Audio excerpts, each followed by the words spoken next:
everybody, I'm coming to you today with a little iPad tip that I just recently learned about myself. And I'm thinking that this would be most beneficial for our kindergartners and maybe for our friends who have some OT issues that make it a little bit difficult for them to operate their iPads effectively. So here's what we're going to do. We're going to go ahead and pop into our settings, and we're going to look down in general and look for accessibility right here. You're going to go ahead and tap on that. And then over here on the right, you're going to look down and you're going to click on touch.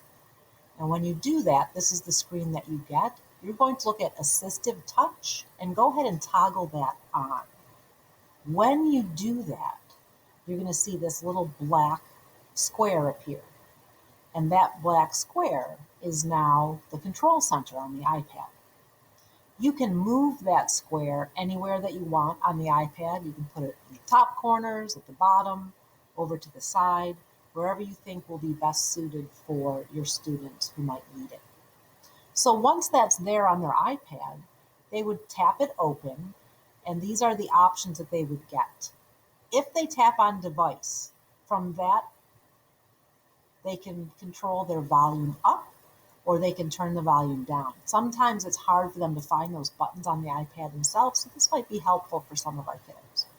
There's some other options here as well.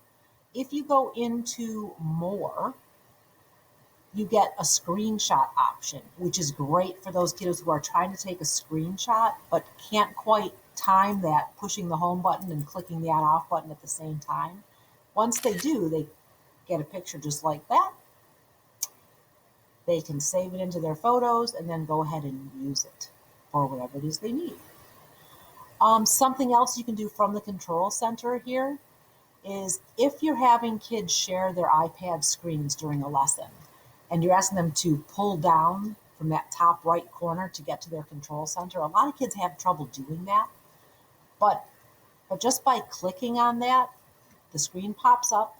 They can then go ahead and click this screen mirroring option. And when they do, they just click on whatever classroom they're in, and then they can share their iPad on the smartboard screen and talk about the work that they did on it. So those are just a couple things you can do with that touch option. If it's something that you're interested in doing and you want to learn more about it, I'd be happy to talk to you about it. If you need help setting it up on your students' iPads, I'd be happy to do that as well. So I hope you found that beneficial and it's something that might be useful for your kids. Have a great day.